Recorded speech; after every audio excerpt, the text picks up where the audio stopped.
E eu quero ler para você uma porção do Evangelho de Mateus, no capítulo 11, um texto extremamente interessante, porque Jesus passou a increpar as cidades nas quais ele operara numerosos milagres pelo fato de não se terem arrependido. Ele começou a falar forte em relação a esse pessoal. Ninguém é importante, ele não estava falando de Roma, não estava falando de Nínive, não estava falando de nenhuma cidade do Egito, não fazia referência a nenhuma das grandiosidades do mundo antigo, ele não estava falando de Atenas. Não. Ele estava dizendo que situação complicada é a do indivíduo que tem muitas oportunidades e não as utiliza, que é extremamente favorecido e não reconhece, que é objeto do amor de Deus, dos favores de Deus, das facilidades inexplicáveis, de manifestações completamente fabulosas do cuidado, do carinho, da gentileza, da misericórdia divina, de intervenções milagrosas muitas vezes. Quantas vezes o indivíduo diz, poxa, eu nasci de novo, escapei por um trizo, podia ter me danado todo, mas graças a Deus não. E você vê às vezes a mesma coisa se repetindo como bondade de Deus na vida da mesma pessoa o tempo todo, muito tempo. E o indivíduo não relaciona o favor que recebe, a graça, a chuva de bênção que cai na cabeça dele, que torna tudo verde, a vida possível. Não relaciona isso ao bem-estar, ao cuidado, a tudo que ele tem, que ele recebe, quem ele é todos os dias. Ele não faz essa ligação. Esse é o ser ingrato. É o que é invadido por graça divina e não consegue reter aquilo como memória agraciada, memória grata, memória grávida de desejo de gratidão e de reconhecimento no coração.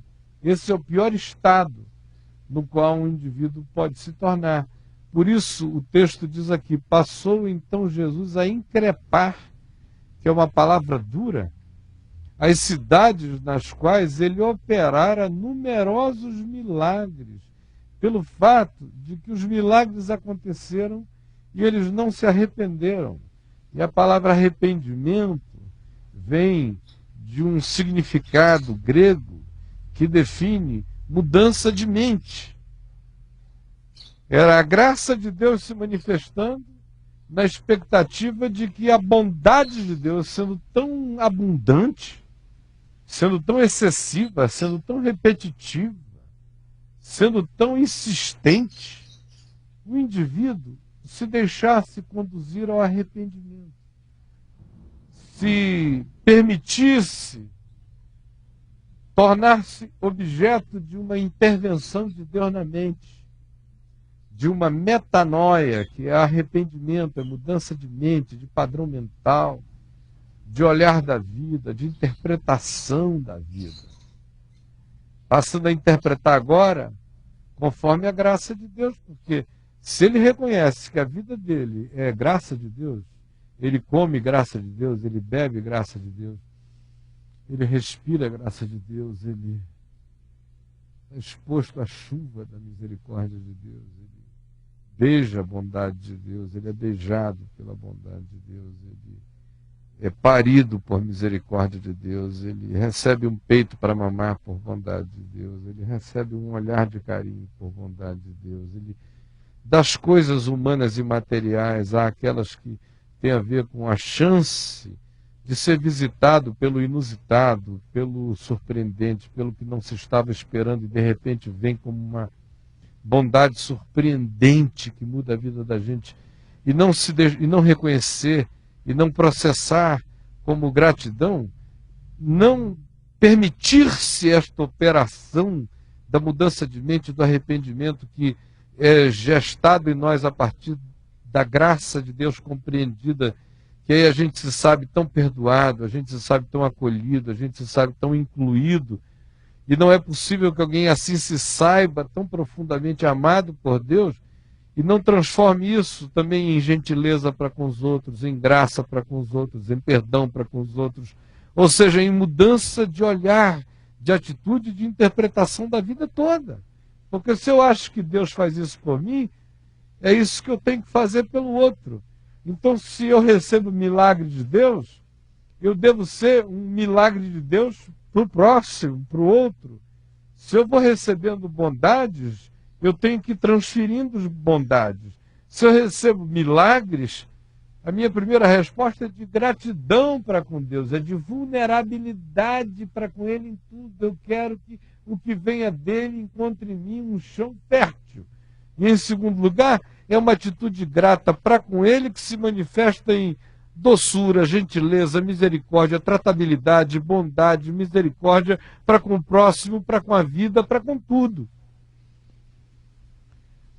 Então, esse pessoal aqui que eu estou dizendo que não era famoso, eles não tinham pedigree, eles não eram senadores romanos, eles não eram filósofos gregos, eles não eram sábios egípcios nem persa, eles não eram nada disso, eles são pessoinhas do mar da Galileia, pescadores, mercadores, publicanos, donas de casa, pessoas comuns, mas que tinham recebido milagres e milagres. É no meio deles que Jesus cura pessoas aos borbotões. Como se diz aqui mesmo no Evangelho de Mateus, antes disso, que a cidade inteira se reunia, que todos vinham à praia, à porta da cidade, que casas eram invadidas onde Jesus estava para que pessoas fossem curadas, e gente tocava nele e vazava graça, e vazava poder, e vazava misericórdia. Eu vi um ensino que Jesus mesmo dissera que reis e príncipes desejaram ouvir e não ouviram. No entanto, eles ficaram blasé. Eles foram ficando cascudos. Eles foram ficando impenetráveis. Eles foram ficando cínicos. Eles acharam que era normal receber milagre, que era a obrigação de Deus ser bom. E a pior coisa que tem é quando a gente deixa de enxergar a bondade que a gente recebe, a gente vai pedrando. Uma pessoa se mantém viva para a vida e na vida, tanto mais quanto ela seja sensível ao fato de que nada e nem ninguém tem obrigação para conosco em coisa nenhuma. Você entendeu? Você que está aqui me vendo, ninguém tem obrigação com você. Não adianta você transferir para o pai, para a mãe. Papai tem obrigação para comigo, mamãe tem obrigação, Deus tem obrigações para comigo. A sociedade, o Estado, os mais ricos. Esse tipo de gente com esse tipo de discurso são pessoas fadadas à amargura crônica, são pessoas que não vão gerar nada da vida, são improdutivos em si mesmos. Eles inventam e desenvolvem essa ladainha para transferir responsabilidades, para justificarem a inércia deles, mas eles são seres que não frutificarão a menos que se convertam, que se arrependam desse tipo de olhar e de sentir da vida. Tem gente que fica pensando que milagre de Deus é obrigação de Deus. Por exemplo, a gente está aqui, né, sentados aqui. Estou em casa gravando um programa para você na televisão, você está me assistindo. Seja lá em que circunstâncias você esteja me assistindo. Em Brasília esse programa passa domingo de manhã. Não sei se vai estar chovendo. Pode ser que domingo de manhã esteja fazendo maior sol.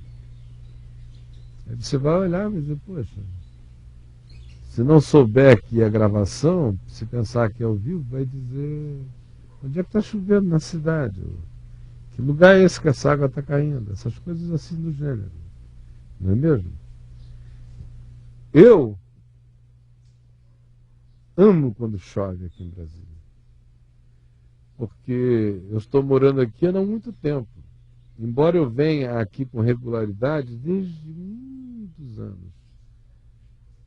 Desde o início da década de 70 e depois a década de 80 direto e na década de 90 toda semana. Então esse aqui é um lugar que sempre me foi muito familiar. Mas eu nunca tinha morado aqui. Morando aqui eu vejo como é seco. E ano passado eu fui ficando aflito de ver como nós ficamos meses e meses e meses sem uma gota d'água, sem cair do céu. Eu sou amazonense, acostumado à chuva todo dia. Bem verdade que eu morei a maior parte da minha vida no Rio de Janeiro. No entanto, eu olho para o planeta Terra hoje e vejo que tanto mais quanto a gente possa ter chuva, ainda com água de boa qualidade caindo na Terra, tanto melhor para o planeta. E para esta região, que é uma região alta, Planalto Central e desértica, cerrado, às vezes com clima de deserto, tanto mais quanto aqui chova, melhor será para nós. Por isso, tantas vezes quantas caiam chuvas aqui, eu estou assim como um cálice aberto para a chuva. Vem, chove, chove. Que ela entre março e chova, que esse lago se inunde, que as barragens todas fiquem repletas, que o solo se entumeça, que as fontes de água fiquem todas enriquecidas dessa graça de Deus que é a chuva. Estou dizendo isso porque tem gente que esqueceu já que nós ficamos meses e meses de clima, com clima sequíssimo, esqueceu já que estamos no meio do aquecimento global, esqueceu já que as perspectivas para o planeta Terra não são boas a curto prazo, e que vive assim, esquecida de tudo, que é capaz de ficar chateado, meu Deus, essa chuva que não passa, essa chuva chata, está estragando meu domingo.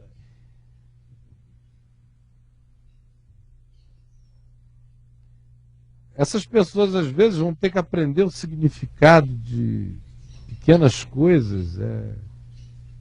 Quando elas ficarem vendo assim uma gotinha de soro caindo pelo braço, aquele líquido ali, que nada mais é do que, de fato, essencialmente, água enriquecida para você ficar vendo aquilo gotejar para a tua vida. Pode ser que você aprenda o significado dessa graça toda, desses milagres, cercados de milagres o dia inteiro. Você levanta, pula da cama para comer e pensa que é normal. Sai andando, o coração batendo forte, pensa que é normal. É assim mesmo. A maioria vai ficando tão assim, blasé, tão empanzinada de tanta bondade que não reconhece. E Jesus está increpando a você nesta manhã, neste dia, ou qualquer hora que você assista esse programa, tanto quanto estava increpando esses anônimos aqui de lugares onde ele esteve, viveu, pregou, sobejou bondade divina, fez milagres entre eles, mas eles não tinham transformado aquela bondade de Deus, em arrependimento, em metanoia, mudança de mente, em transformação do olhar. Porque Deus visita a gente na expectativa de que o nosso olhar mude, de que a gente melhore. A graça de Deus, quando chega, ela não chega para gerar cínicos. Pouca coisa pode ser pior para um ser humano do que ser sistematicamente objeto de bondades e se acostumar à bondade, pensar que bondade nasce do chão assim, sem ser algo produzido pelo despertar da misericórdia de Deus para nós. Quando o indivíduo perde essa atitude de gratidão o tempo todo, ele fica nesse estado que às vezes só Deus increpando contra ele, para ver se a mente dele muda, porque Deus investe misericórdia na gente e para melhorar a gente. Imagina só, a natureza humana é tão desgraçada que frequentemente você vê o seguinte: pais fazem bem e bem e bem e bem e bem a filhos, e filhos começam a interpretar aquilo como sendo natural. E aí tratam aquele pai mal, aquela mãe mal, não amam, não dão a resposta adequada, tudo que vem deles é normal, eles podem dar as vísceras que estão devendo sempre. Ao mesmo tempo, às vezes, você vê uma outra pessoa que tem um pai que chega em casa querendo bater na mulher, que todo mundo não quer nem que chegue, ou que tem uma mãe extremamente fria, indiferente, e que crescem sem cuidado, sem carinho, sem amor, sem nada, sem coisa alguma, tendo que se virar, e que justamente porque não tem nada disso, à medida em que vão encontrando migalhas aqui e ali, vão recebendo aquilo com tanta gratidão, como se fosse um bem precioso. Enquanto aqueles que têm com fartura e abundância vão tornando os seus pais sequestrados de um bem que eles terão que se tornarem deuses para conseguir realizar, e nem Deus mesmo realiza na vida de alguém que olha para a vida com essa expectativa de que tudo se venha de um outro para ele, porque ele mesmo não se ajuda. Essa é a pior coisa que pode acontecer. E é acerca disso que Jesus está falando. E ele prossegue e diz: ai de ti, Corazim, que é uma cidade que a maioria nunca nem ouviu falar. Eu conheço como ruína, lá na Galiléia, no norte de Israel.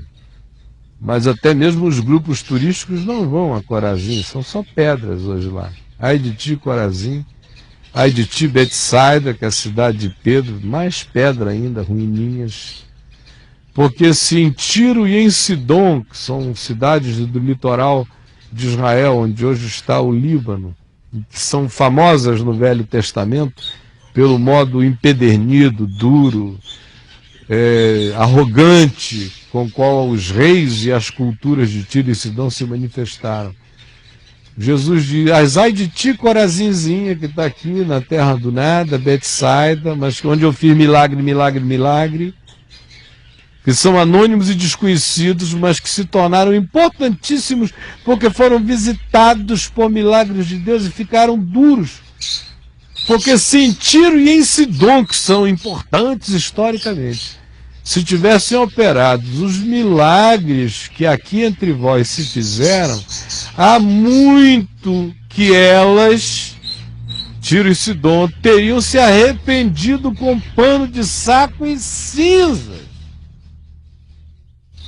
Os periquitos aqui de casa estão querendo falar mais alto que eu, Edivaldo. Querendo que você mostre para eles lá, que é para o pessoal não pensar que já estão lá atrás da folha, né? E contudo eu vos digo, no dia do juízo haverá menos rigor para Tiro e Sidom do que para vós outros, seus Corazins e donas Betsaidas. Tu, Cafarnaum, que é outro lugar onde Pedro veio a morar, onde Jesus estabeleceu a sua base, onde boa parte dos milagres dos evangelhos acontecem em Cafarnaum. Tu, Cafarnaum, elevar-te-ás porventura até ao céu, descerás até o inferno. Porque se em Sodoma, lembra de Sodoma e de Gomorra, lugar da safadeza, da sodomia? Porque se em Sodoma se tivessem operado os milagres que se fizeram aqui em Cafarnaum, Sodoma teria permanecido até o dia de hoje.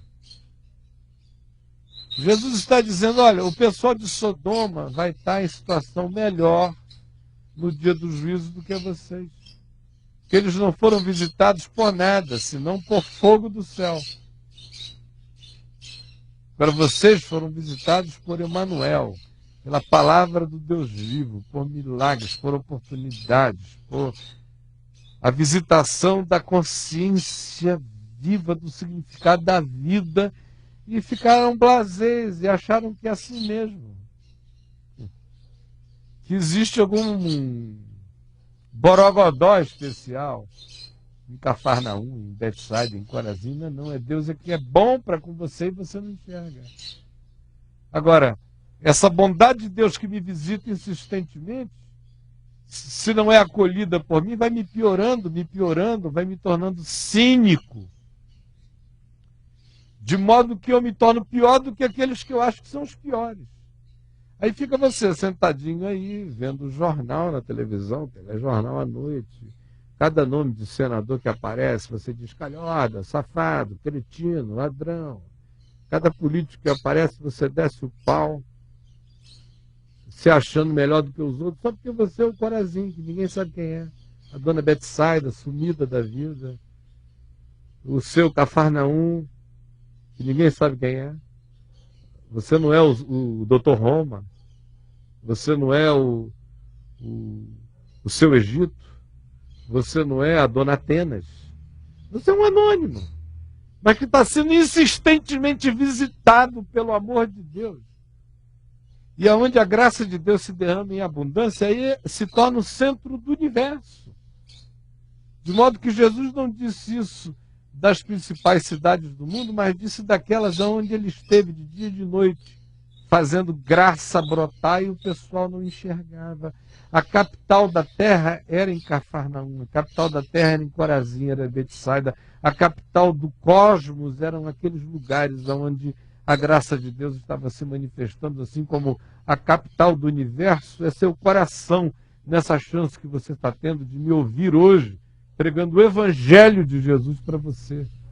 Não desperdice isso, porque ficar ouvindo e não aproveitando isso, dando uma resposta de gratidão que mude a sua mente, que mude a sua interpretação da vida, é algo que só vai enfeiar você, piorar você e colocar você sob um juízo, os juízos dos cínicos, os juízos dos que são capazes de se habituar até a Deus, que nem mais o sublime consegue mexer com eles e nem emocioná-los, porque eles ficaram completamente impermeáveis. E esse não seja o seu caso. Preste atenção no que eu acabei de dizer.